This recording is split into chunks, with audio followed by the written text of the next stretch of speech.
Believe it or not, if y'all heard my background, my grandmother's watching sermons as we speak, and it's a Sunday. Life. Greetings and salutations. This is Outspoken Diva, and welcome to Outspoken Diva Tells Your Story, where whether it's true or false, I will let you know. This is part three of the Pastor Study, which is a fictional story written by me. Yay! Catch you up. Remember, we are with Sister Janie. She left the church. The pastor wanted to know why. So her and her father went to give him a meeting, and she's laying out her reasons why.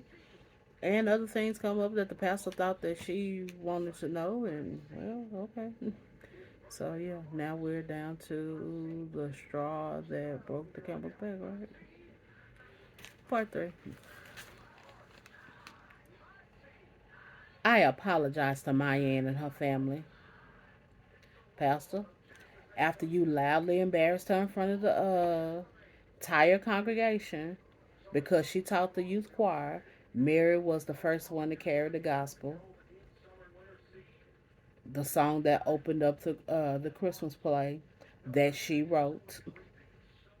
Pastor, that was a teenage girl using her talents to glorify God in your church.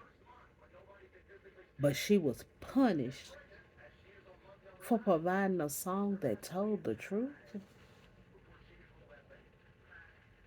Your wife and I had to explain to you. We had to show you a YouTube video of the Gaither family and the Oak Ridge boys performing that song. They wrote that song. And then your wife had to take you home and give you some common sense explaining about the song. The young lady was not wrong, but yeah, you admonished her. Talked, yeah. Oh, the program was so fine until, until they played that song. Everything else about the program was fine.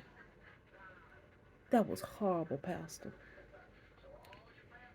And again, you fussed at her, but not the musicians. Because remember, the Stevens boy and Gerald and Quincy. Remember the little tiny tots that were ringing the bells? They were the ones who taught them that music. But only Mayan got punished and talked too crazy. I know, Pastor Goins said, but Pastor, you don't know about all of us old girls sitting there being reminded of the ways this church, this ministry has chipped away at our self esteem and our belief in ourselves year after year. We've been where Mason was sitting, and you can't never, never tell us how we really felt because you have never been a little church girl being told she was wrong when she was actually right.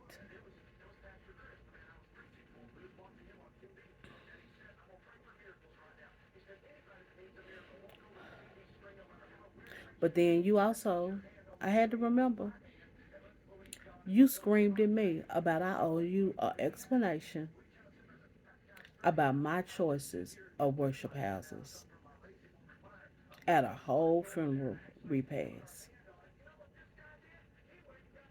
So I'm in my 40s, and you were screaming to me like I was some toddler. Not my mother, not my father. Of course, not my mother, because she's following her husband. Not my brothers, and not their wives. Me, the single woman of the family.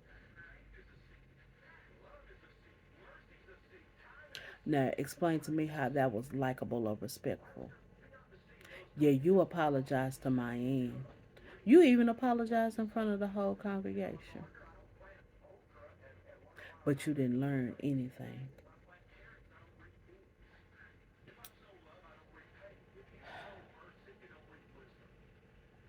Tears dropped from my face. I took a tissue. Pastor was looking stunned. Crystal interrupted the tension in the room. Pastor, Miss Felicia Favors is here for your 1:15 meeting. Well, Pastor, let's get out of your way. Hopefully, it'll be a wedding or something more joyous when the next time I come back through these doors again. Bye bye. God bless you, Pastor. My dad said. God bless you too, Pastor Barnes returned. My dad and I left, proceeding to the parking lot. In the car, my dad said, "You know, he didn't even start our meeting with prayer."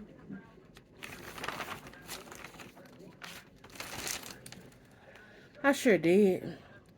That's why I covered us while entering his study. I turned on some music while starting the car on my way to take Dad home.